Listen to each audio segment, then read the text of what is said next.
Drunk, I pinned my wife to the bed. Her response was a desperate, panicked scream and a call to 911. After the cops mediated, she magnanimously said she didn't blame me. Back then, all I could think about was protecting her, protecting our adopted son. I dedicated my life to it. But when I was old and frail, lying in a hospital bed, I watched my wife and another old man clasp hands, tears in their eyes. The profound love between them seemed to mourn all the years they'd lost. And my own son, the boy I'd cherished for decades, scolded me. You're the one who ruined their lives. That's when I finally saw it. The son I'd adopted bore a striking resemblance to my wife. I died from the shock. When I opened my eyes again, I was looking at the face of my young wife, twisted with disgust. Fueled by the alcohol still buzzing in my veins, I moved toward her. But before I could do anything, she was already spitting venom. I can't believe you're this kind of person. Is that all you men think about? Can't you live without it? You better let me go right now. I've already called the police. Seeing her revulsion, my head still swimming in a fog, I lost my balance and stumbled backward, collapsing onto the sofa. My wife, Dr. Evelyn Reed, her ragged breathing slowly evening out, smoothed her messy hair and tried to compose herself. You shouldn't drink anymore, she said, her voice strained. I didn't answer. The weight of a long, aged life had made me slow. My gaze landed on her face, but I was seeing our son's features superimposed over hers. The resemblance was undeniable. I just never let myself see it before. I'd always told myself it was just one of those things that people who live together for a long time start to look alike. I ignored the fact that he looked nothing like me. Of course, he didn't. He wasn't my son. The piercing wail of a siren cut through the night. Evelyn leaned against the wall, arms crossed, having already resumed that untouchable, goddess on a pedestal air she always wore. A cold smirk touched her lips. Leo, are you aware that even in a marriage, forcing yourself on your partner is a crime? Oh, I was aware. How could I not be? In my last life, this incident became a huge scandal in our circle. Everyone looked at me with the same mix of pity and contempt. I guess they couldn't fathom a man who couldn't even handle his own wife, who almost ended up in jail over it. After the police mediated, Evelyn, who had been performing her role as the outraged victim, told me in a tone dripping with condescension that she could forgive me. I was like a trained dog, waiting for her command. A soft, knowing laugh escaped my lips, the kind of weary tolerance only old age can grant. My voice was flat. I know. So what are you going to do? Press charges? This kind of thing rarely goes anywhere. We had the marriage certificate. Even if I'd beaten her half to death, what would have happened? The world is always more forgiving of men. Not that I ever would. I was too well-mannered for that. My calmness seemed to enrage her. What's that supposed to mean? Is that a threat? She snapped. You're the one who can't live without me. You're the one who begged to be with me. I just can't accept this kind of behavior. If you can't handle it, then let's just get a divorce. Before I could answer, a sharp knock echoed from the front door. Evelyn shot me a glacial look and went to open it. 2 police officers stepped inside, their eyes taking in the disheveled living room. Seeing that we weren't actively fighting, one of them asked, "Who called 911? I did, Evelyn said, glancing back at me before giving them a brief, edited version of the events. One of the officers walked over to me, his voice stern. You look like a decent guy. What are you doing, pulling something like this? What's your relationship to her? I pointed a finger at my chest, then gestured to the large wedding photo hanging on the wall. I'm her husband. The officer's words caught in his throat. He looked helplessly at his partner. I then pointed to the framed family photo on the coffee table. And that's my son. He's 8. In my last life, I was blackout drunk. I only sobered up at the police station, drowning in guilt as Evelyn interrogated me. I couldn't defend myself, so I just let her dictate the outcome. But now, hearing me speak, Evelyn's anger flared. That doesn't give you the right to force me. The cop scratched his head, ready to play peacemaker. Domestic disputes are always messy. A he said, she said, nightmare nobody wants to untangle. I chuckled dryly. We were just fighting. She's got a temper. Sorry to waste your time. Officers were really fine. They still hesitated, turning to Evelyn. Ma'am, would you feel safer coming with us to the station? It was a genuine offer of protection, a way out in case she was afraid of what I'd do after they left. But Evelyn's face darkened. I'm not the one who did something wrong. If you're taking anyone, it should be him. Evelyn was brilliant, no doubt, but her genius was confined to academia. When it came to real-world social cues, she was as naive as a college freshman. With no real crime committed, they left after giving me a stern lecture. As they walked out, they reminded Evelyn that she could call again if she felt unsafe, that they could help her find a place to stay for the night. She didn't take them up on it. Once the apartment was quiet again, I broke the silence. You said you wanted a divorce, right? I agree. Evelyn's head snapped toward me. In my previous life, divorce never crossed my mind. Her physical issues weren't a deal breaker for me. I was willing to spend my entire life by her side, believing I could eventually melt the ice around her heart with my warmth. I gave everything for her, for our adopted son. But what did I get for a lifetime of devotion? Lying on my deathbed, I got the news that she had reunited with her first love. Two seniors, teeth nearly gone, holding hands in front of me, their tear-filled eyes speaking of a love story I had interrupted. And my son, the son I raised, accused me of ruining their lives. It was enough to kill me on the spot. My death was quiet. My life history intentionally buried. The public only remembered that Dr. Evelyn Reed, the renowned economist, had reunited with her long-lost love after being widowed. The star-crossed lovers, separated for 60 years, finally found their happily ever after. The world cheered for them. And me? The man who spent his life beside her? I was a footnote in their love story, a nameless extra. The few times I was mentioned, it was only to say that I was the obstacle that had kept them apart for so long. After hearing me agree to the divorce, Evelyn said the exact same thing she'd said in her last life. Leo, why can't you believe me? Whether we do that or not, it doesn't change how I feel about you. Yeah, right? Tell me another one. My lack of reaction clearly troubled her. Leo, divorce isn't a game. We shouldn't make decisions when we're angry. She turned and walked away, giving me the silent treatment. She assumed, like always, that I'd eventually come around. At 4:30 a.m., my alarm went off. I smirked, shut it off, deleted it, and pulled the covers back over my head. Dad, I want your famous bolognese. You haven't even started the sauce yet. I'm going to be late. Caleb knocked on my door. His intelligence was all Evelyn, but his personality, the obsessive-compulsive tendencies, the germophobia, was a perfect 10. Since he was little, he'd insisted on only eating meals I prepared myself. Ask your mother, I mumbled, pulling the blanket tighter. He froze, standing there for a moment before slamming the door shut. After sleeping in, I felt fantastic. I dialed a number I hadn't called in years. Chloe Lynn, I heard you're back in the States. Starting a new venture and dating some celebrity? Some guy named Julian something. The first thing I did after being reborn was Google Julian Vance. As an A-list heartthrob, his information was everywhere. The entertainment blogs said he was about to star in a huge blockbuster, backed by a mysterious, deep-pocketed investor. He was a pay-to-play, and I remembered something else. Just before I died, I'd overheard the nurses gossiping. Julian Vance had married an overseas heiress, Chloe Lynn. She had passed away 3 years prior from an illness, and they had no children. That made things simple. No one knew that when I was 12, I was fostered by the Lynn family for a year. I was, briefly, Chloe Lynn's older brother. She confessed her feelings for me back then, but I fell for Evelyn. To avoid any messy entanglements, I cut off all contact with the Lynns.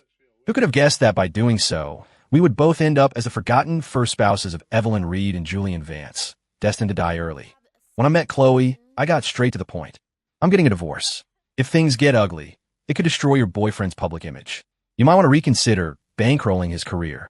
After that, I dropped all my domestic duties and focused on painting in my friend Mark's gallery.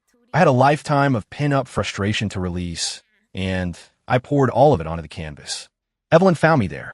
I was holding a palette, brush in hand, splattered with so many colors I looked like a construction worker covered in grime. Her brow furrowed in disgust at the sight. When it was clear I wasn't coming out, she hesitantly stepped inside. Leo, you know Chloe Lynn? Did her decision to pull funding from the movie-shattered city have anything to do with you? Chloe, ever the businesswoman, worked fast. No hesitation. I kept painting. Since when does a distinguished professor like you follow Hollywood gossip? Evelyn was quiet for a moment before choosing her words carefully. The lead actor's agent contacted me. This film is very important for their career. I didn't buy for a second. What is Julian Vance to you? She flinched, adjusting her glasses. Leo, I don't know him. It's just, Evelyn, what do you think of this painting? I suddenly put down my brush and stepped aside. On the massive canvas, a fiery sunset bathed a vast, empty mountain range in red. A simple man, carrying 2 heavy baskets, walked along a crimson path. Leo, you know I don't understand art. About shattered city, my fingers traced the outline of the baskets. Do you know what he's carrying? I asked, my voice low. It's charcoal. I turned to face her, a cold smile on my face. The sun is about to set, and the stones under his feet will grow cold.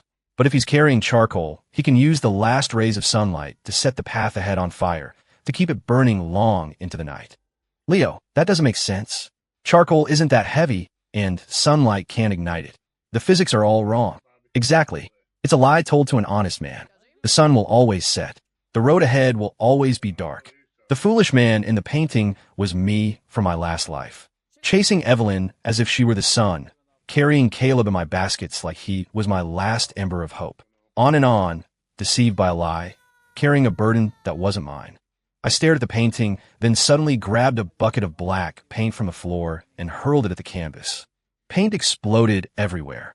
The piece I'd spent 3 days on was now just a thick, black shroud, a funeral for the stupid, stubborn man I used to be. Lies, I roared, breathing heavily as I glared at her. None of it was real. Just like you could never love me. I took a deep breath. So please, Dr. Reed, grant me the divorce. Don't settle. Leo Russo has other options.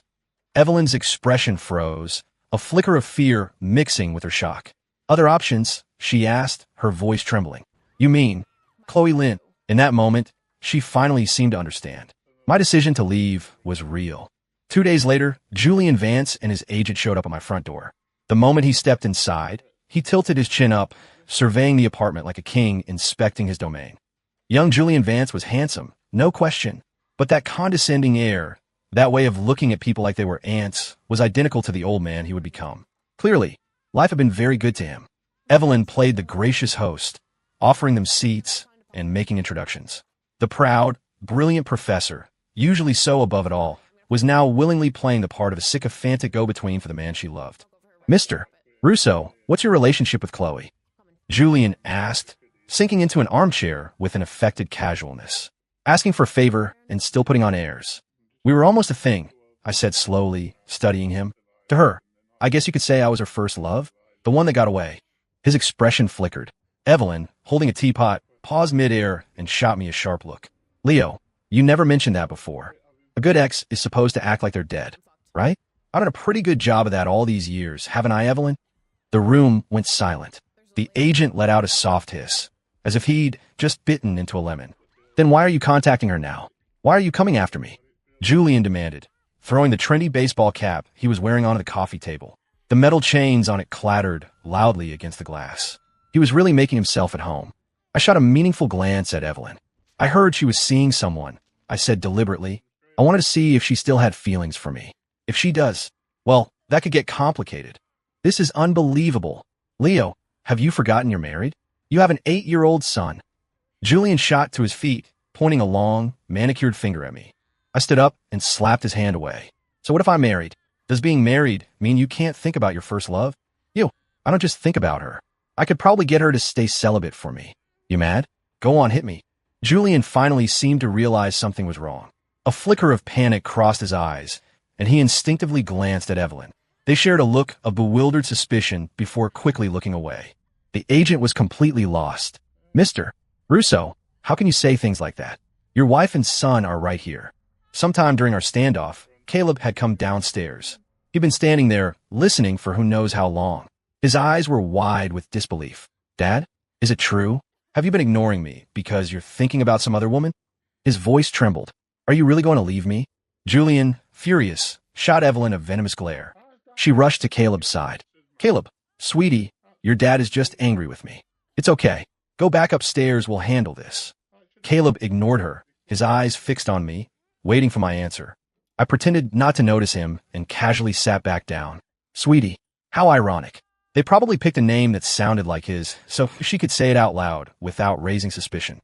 Once Caleb was back upstairs, Evelyn turned to me, her brow furrowed. Leo, adult problems shouldn't involve children. This is not healthy for him. What a joke. She had the nerve to say that to me, as if her adult problems hadn't defined my entire life. Was I, a man in my prime, supposed to pay the price for their moment of passion, for their forbidden fruit, and spend my life as the cuckolded husband with a title, but no rights? Julian stormed towards the door, throwing one last insult over his shoulder. Your husband has no class. He's a shallow, petty man. I refuse to believe Chloe would actually pull her investment over him. We'll see about that. I smiled sweetly at his back. I'm sure you're right, Mr. Vance. After all, everyone has a first love. If Chloe doesn't work out, I'm sure you'll find another sucker.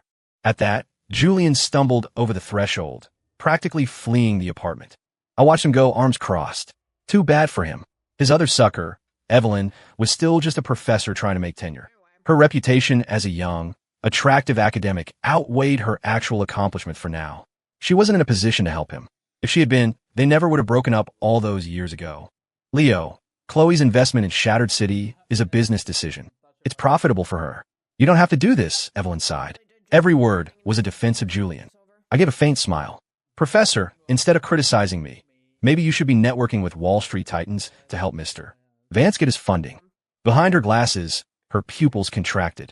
She opened her mouth as if to ask me something, but then just lowered her eyes, sighed, and walked away. I watched her go with a sneer. I'd orchestrated today's drama partly to vent my own anger, but it was also a test. If Evelyn felt any guilt, any remorse, she would have agreed to the divorce and offered me a generous settlement. That would have shown she had some shred of conscience left. But no, what a disappointment. She continued to play dumb, to evade, determined to keep me as her fool, to bleed me dry. Why make it so complicated? My friend Mark said, poking me in the forehead. Just tell her you know Caleb is their son. She cares about her reputation. She wouldn't be able to refuse a divorce then. He didn't get my caution. He didn't know Evelyn.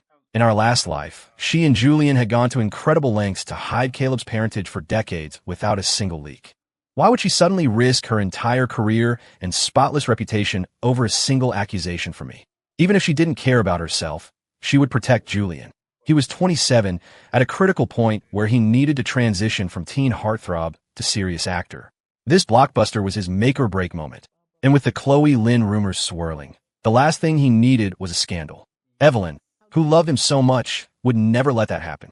After getting a lock of Julian's hair from Chloe, I had biological samples for all three of them. I immediately sent them off for a DNA test. On my way back, Evelyn called and asked me to come home early. She said she was ready to talk about the divorce. I should have known it was a trap. After 3 glasses of red wine, I started to feel strange. A flush of heat, a foreign, insistent desire coiling in my gut. Evelyn came over, her touch supposedly supportive. She was wearing a white silk blouse I'd picked out for her. The top 3 buttons were undone, and as she leaned over me, the view was intoxicating. My throat went dry. I couldn't look away. It wasn't until she guided me to the bed and her trembling hands started unbuttoning my shirt that clarity struck me like a bolt of lightning. Evelyn, did you drug me? Her body went rigid. Get out. I roared, pointing at the door. The sickness in my body fueled my rage. She stood there, wringing her hands, whispering placating words. Leo, no, you just had a little too much to drink. I've been thinking, we can make this work. Whatever you want, I'll cooperate. I slapped her hard. The sound cracked in the silent room. Evelyn, do I look that stupid to you? You think I can't tell the difference between wine and whatever the hell you put in it? The truth was, without this second chance, I wouldn't have known. I would have thought my prayers had finally been answered. I would have been so grateful for her sacrifice that I never would have suspected the wine. Who are you putting on this show for? I spat, pointing a finger at her face. This brave martyr act? Let me tell you something. I've seen you when you're old and gray, your hair thin and greasy. I know what you look like with wrinkled, liver-spotted skin and breasts that sag to your belly. You think a little cheap drug is going to make me want that? You got to be kidding me. The fire in my veins made me reckless, my words a torrent of poison. After my tirade, I shoved her aside, shock and humiliation warring on her face, and stumbled out of the apartment. Rain started to fall. I ran, the cold wind stinging my cheeks. I ran until I couldn't breathe, then stopped, bent over with my hands on my knees, and started to laugh. You were right, Leo, I thought. You were absolutely right. Strip away the filter of love, and the Evelyn of the future was exactly as ugly and pathetic as I described. So much for the brilliant, untouchable goddess. After half an hour in the rain, I realized I was running a fever. I called Chloe. When I woke up, I was in a hospital bed with a 4 on my arm. Leo, what the hell is going on with you two? Chloe demanded, shoving her phone in my face. It was open to her message thread with Julian Vance. Chloe, Leo is just throwing a tantrum with his wife and using you to feel important. He's an artist. What does he know about movies? If you really cared about our old friendship, you wouldn't be enabling this nonsense. Everyone in New York knows he's still crazy about Evelyn. I scrolled up. There was a video about a minute long. It was from our home security camera. Me and Evelyn having a candlelit dinner, gazing into each other's eyes. Then me, leaning on her as she helped me into the bedroom. I gave a cold laugh and handed the phone back to Chloe. Then I called for a doctor and explained what had happened. Idiot, Chloe hissed after the doctor left, her hands on her hips. Leo, they can forget about that money. This is beyond insulting. Do they really think you have no one in your corner? I fought back the tears. No, I'm going to make them lose, and they're going to know exactly why. Chloe looked at me, confused. Mark was already on his way, bringing the pitch deck for the animated film we'd been working on day and night. Evelyn had a point. Chloe's investment in Julian was a business move. I couldn't just rely on a fragile childhood crush to win her over. This time around, I was getting a divorce, but I was also getting my career back. In my last life, because of Evelyn's obsessive cleanliness, I gave up the art I'd spent 20 years mastering to become a full-time, stay-at-home dad. Mark had invited me to be the art director on his indie animated film back then. I turned it down, worried about Caleb's packed schedule of tutoring and extracurriculars, and his inability to get along with any nanny we hired. Now, I wasn't just going to be the art director. I was going to be the producer. And Chloe's investment? With or without Julian Vance in the picture, I was going to get it. At the industry mixer the next day, Evelyn and a few influential people she brought along were trying to persuade Chloe to reinvest in Shattered City. The film's director was there, too. I'm sorry, Mr. Joe, Chloe said coolly. I've already decided to invest that capital in Director Chen's film, The Ember Cycle. Director who? People murmured, looking around. Mark and I made our entrance, smiling. After a brief introduction, pitch books were passed around. As people flipped through them, a few influential faces lit up with genuine interest. Of course they were interested. Mark's film was a sleeper hit in my last life. With my foreknowledge, any savvy investor could see it was a winning bet. Suddenly, no one was talking about Julian Vance anymore. He wasn't used to being ignored, and his eyes started to turn red with frustration. Leo, that's enough, Evelyn said, her brow furrowed, choosing to reprimand me in front of everyone. This has gone too far. You've dragged all these people into your little drama. You're going to lose control of this. She then turned to Chloe, her expression serious. Ms. Lynn, as Julian's girlfriend, you should know how important Shattered City is to him. I promise I will handle my personal matters with Leo, and he won't bother you again. I didn't say a word. Mark rolled his eyes so hard I thought they'd get stuck. Evelyn, you've only been married 6 years. Have you really forgotten what a brilliant artist he is? Chloe's face hardened. She was even more direct. Leo isn't playing games. You, on the other hand, should probably go back to your ivory tower. You don't understand this business. She then pointed at Julian. And for the record, Mr. Vance and I are business associates, nothing more. Professor Reed, you should be very clear on your position before you speak. Julian's forced smile finally crumbled. He slammed his champagne flute down and stormed out of the event. In a single night, he lost his big break and his wealthy backer. And I hadn't even played my trump card yet. Evelyn, whether from humiliation or concern for Julian, hesitated for a moment before rushing out after him. The other guests shot me looks of pity. I just smiled. It didn't bother me at all. The day the DNA test results came in, Evelyn came home drunk. The esteemed professor who hated schmoozing and the vulgarities of the business world had debased herself for the man she loved. For me, though, she had maintained a lifetime of cold, proud distance. I stared at the words on the report. 99% probability of biological parentage. My heart still seized with a familiar pain.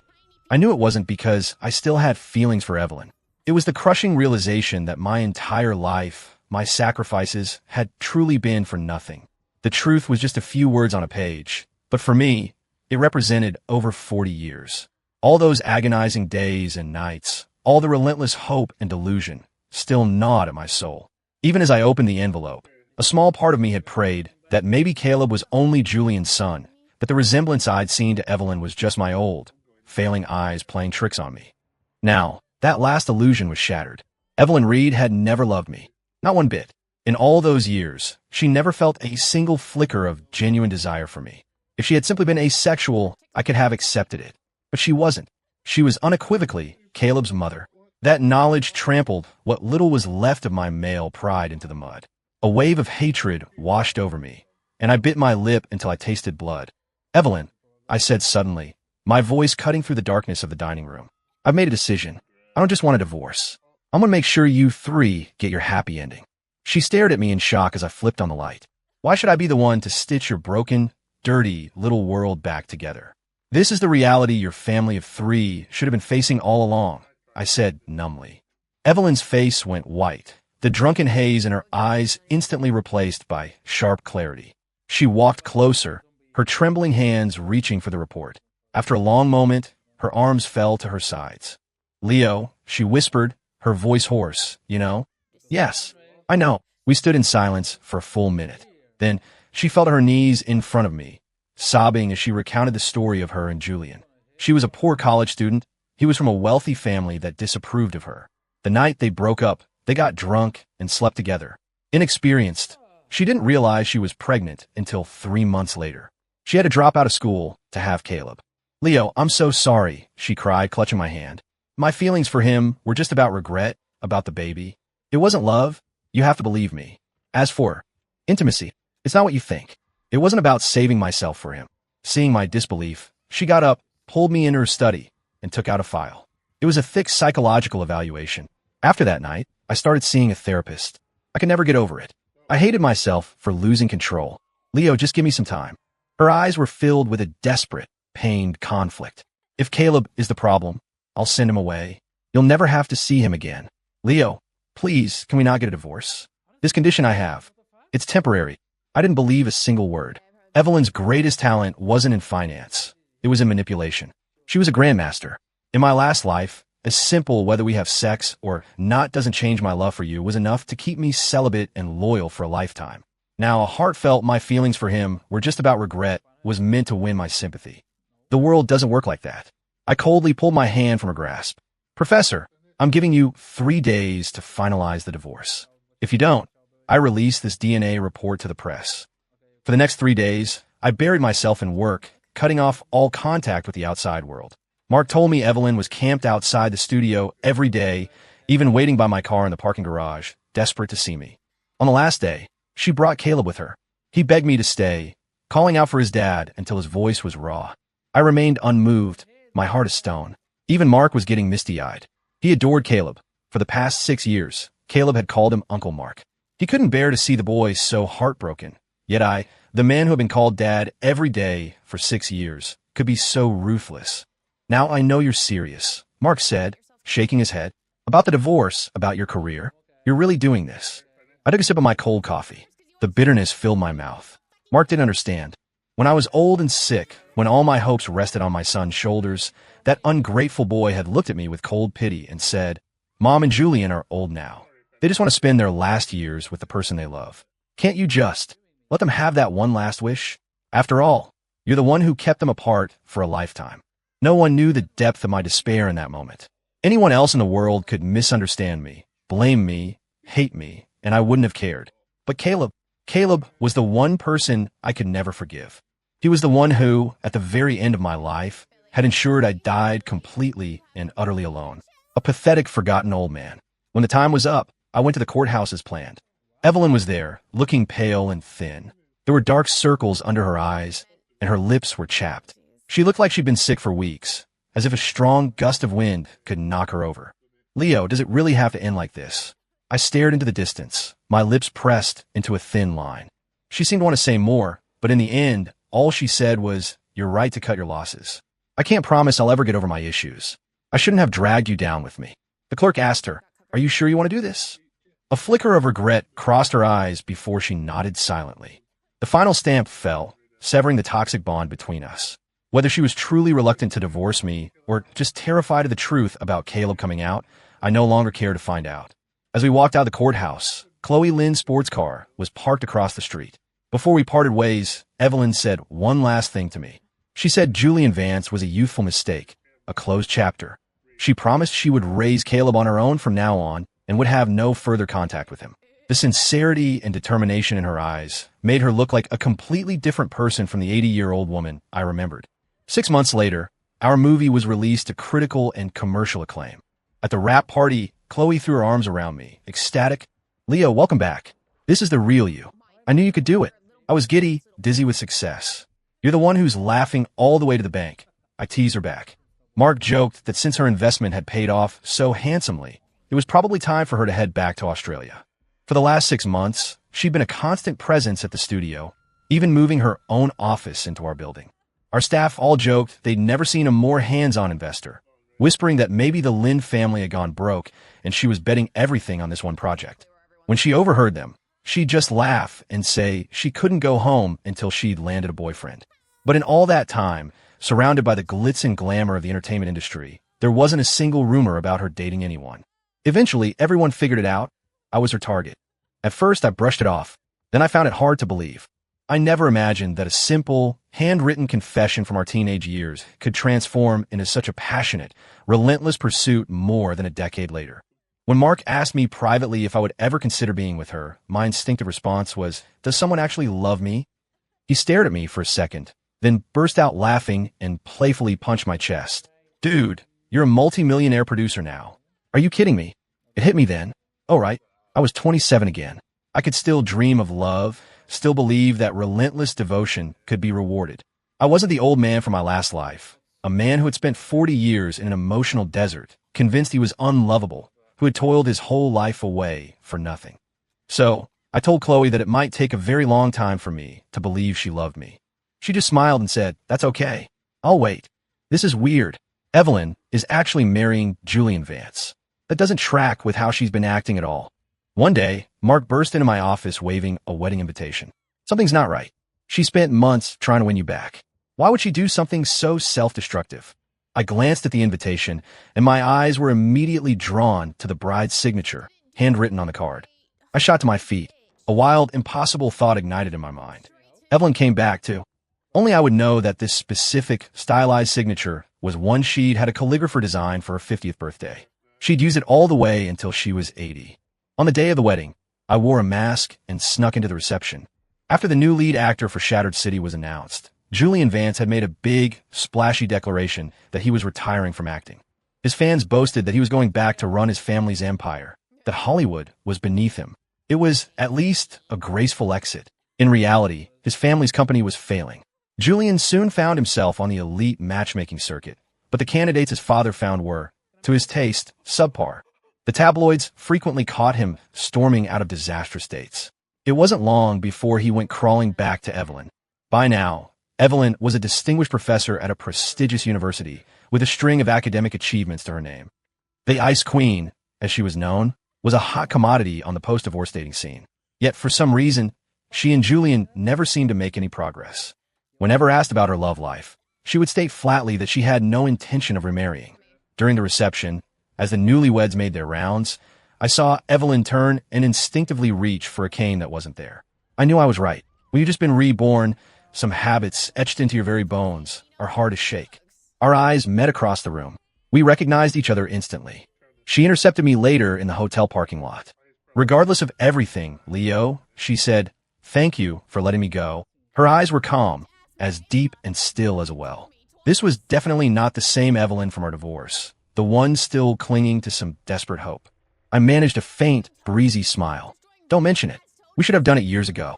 She nodded, a hint of wistfulness in her voice. "Seeing you so successful. I'm happy for you." "Thanks," I said. An awkward silence fell between us. It felt familiar. This was how we had existed for the last decade of our previous life. Just as we were about to part, she spoke again. "I don't know why my younger self rejected Julian. Marrying my first love. That was my biggest regret. I should have been thrilled." Her voice was laced with confusion. "She kept your art studio exactly as you left it. All your things are still at the house. Caleb told me he accidentally damaged one of your paintings, and she completely lost it on him." The old Evelyn looked truly lost. "Leo, I had an episode when I was 55. My doctor said I lost significant parts of my memory. I wonder if it's related to this." "You were sick?" I asked, surprised. She nodded thoughtfully. "All right. I always kept my therapy sessions a secret from you." So, the new signature wasn't a style choice. It was because of amnesia. Chloe, wondering where I'd gone, came looking for me and came face to face with Evelyn. "Professor Reed, congratulations on the wedding," she said, linking her arm through mine, her tone dripping with insincere cheerfulness. Evelyn didn't react, just nodded and turned to leave. I watched her walk away until she disappeared from view. Chloe, sensing my distraction, tugged my arm, a jealous pout on her lips. "What's so interesting about that old academic? She looks like she's aging in reverse, all stiff and lifeless." "I'm serious," she said, puffing out her cheeks. "Don't be fooled by how pretty she is now. A person like that, she'll probably be bald by 40. Once middle age hits, she'll be twice as miserable as anyone else." Her words made me laugh until my sides hurt, and a new thought occurred to me. So the old Evelyn really did have dementia? Evelyn got her wish. A year later, I went with Chloe to Australia to meet her parents. You're so heartless. Mrs. Lynn cried, hugging me tightly. To just cut us off like that. Even if you got married, we're still your family. Back on her home turf, with her family as backup, Chloe dropped the gentle, pursuing persona she'd maintained in the States. Yeah, well, he was smart enough to call me for help this time, she said haughtily, crossing her arms. Otherwise, I would have ignored him completely. I have my pride, you know. Mrs. Lynn just laughed. Don't listen to her. She went back to check on you, to see how you were doing.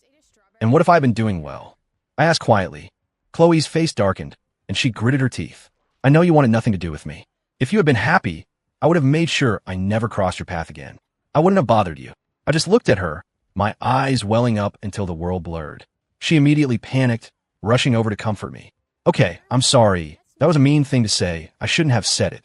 I pulled her into a tight hug, feeling like the biggest blind fool in the world. All for a bit of stupid, misplaced pride. I had overlooked this incredible woman. In my last life, she must have come to see me, too. She must have seen me obsessed with Evelyn, pouring my entire being into my family and my son, abandoning my art and my future, and thinking I was happy. So she quietly went back to Australia. She respected my choices. She didn't interfere. After Chloe and I made things official, I returned to the States. Mark was in pre-production for a new film, and I needed to be there. After a long meeting, we grabbed coffee. He told me that in the months I'd been in Australia, Evelyn and Julian's marriage had been a complete train wreck. You know how high maintenance Caleb is, he said with schadenfreude, and Julian is a spoiled brat who can't even do his own laundry. I could picture it perfectly. Caleb, with his obsessive cleanliness and hatred of strangers in the house. Julian, arrogant, lazy, and allergic to housework. And Evelyn, absorbed in her research, expecting to be waited on hand and foot. What a disaster. Mark was practically crying with laughter. You won't believe it, but now everyone at the university knows Evelyn has issues in the bedroom. Julian is apparently going insane, married, but getting nothing. He's not even trying to be discreet about it. The great Dr. Rita's been knocked right off her pedestal. It's hilarious. I listened, a faint smile playing on my lips. Mark added that during one of their fights, Evelyn had sighed and told Julian he'd never measure up to me. When Julian protested, she calmly and methodically listed all my good qualities, enraging him so much that he didn't come home for 2 weeks. Now, the running bet on campus was how long until they filed for divorce. Meanwhile, a certain woman, bogged down with business in Australia, heard the rumor about Evelyn's condition and shrieked with delight, immediately calling me to confirm. I, of course, ignored her. After a new movie wrapped, Julian Vance found me. He looked haggard, a shadow of his former glamorous self. He sat down and slid a divorce certificate across the table toward me. Leo, you did this on purpose, didn't you? He accused. You spoiled them, made them impossible to live with. This was your revenge, wasn't it? I stir my coffee slowly. I took care of your son for 6 years, and this is the thanks I get. He was speechless for a moment. You were so devoted. You should have just stayed with them. Why did you have to come and mess up my life? If it wasn't for you, I wouldn't be in this mess. Do you love Evelyn? I asked. I love Chloe, he snapped. Evelyn and I were never meant to be. We can't stand each other. I understood then. For both of them, love was just a calculation, a choice based on convenience. They were both selfish, loving only themselves. If they had truly been in love, how could they have gone half a century without a word, content in their separate lives? And if they weren't in love, how did they manage to coincidentally reunite the moment their respective spouses were dead, acting like passionate lovers desperate to spend their final years together? Now I finally got it. They hadn't contacted each other for decades because they each had someone else carrying their burdens for them. They weren't willing to give up that convenience. Their grand reunion was just a cure for loneliness, a partnership of last resort. For the old Evelyn, being reborn meant she got to marry her first love while she was still young. But in the end, the person she couldn't forget, the one who haunted her, was me, the ex-husband she had betrayed. Evelyn collapsed. She was in the hospital and insisted on seeing me. Leo, she rasped, struggling to open her eyes. I'm leaving. She reached a trembling hand toward me. I sat by her bed, watching her silently. I remember, didn't I promise you once? That besides, that one thing, I would give you a husband's greatest honor, that you would be the only one, that I would never betray you. Yes, I said, not looking away. You said that. Her eyes filled with a deep sadness. But I forgot, and I got married again. So this must be my punishment. I didn't reply. She slowly closed her eyes, succumbing to the fever. I knew, in that moment, that the old Evelyn was gone. She couldn't merge with her younger self. Her life had been one of unbroken success, both personal and professional, with only one lingering regret: Julian. But when she returned to her youth and fixed that one flaw, she discovered that the mended version was far uglier and more unbearable than the original regret. She couldn't accept it, or perhaps she couldn't face me again. For whatever reason, I no longer cared. The Evelyn who woke up next looked at me like a lost child, her eyes red-rimmed. When she finally processed who I was, she grabbed my hand desperately. "Leo, I'm not her.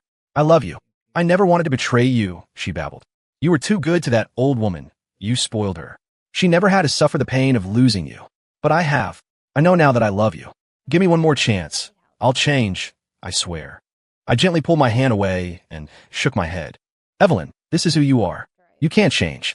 Your personality makes it impossible for you to recognize and hold onto something good. You see other people's love as a weakness. That's why, when her life was going well, she looked down on me, treated me with indifference, acting like my untouchable god. But the moment I actually leave, you panic. So she abused me, and now she groveled. Did she really win in our last life? Now I knew the answer. No, she didn't spend her best years with the person she supposedly loved. She could have had a passionate, vibrant life with me, but she threw it away. We wasted a lifetime tormenting each other. I finally felt a sense of peace. Because a person like Evelyn would waste her life no matter who she married. She could be reborn 100 times and would still be destined to watch happiness slip through her fingers. As for me, my conscience was clear. I still had a bright and brilliant future ahead of me. To the old man I used to be, Leo Russo, I am ready to make peace with you. And now it's time to say goodbye. Stepping out of the hospital, I took out my phone and dialed. "Chloe," I said, a smile spreading across my face. "I miss you. I couldn't wait to start my new life."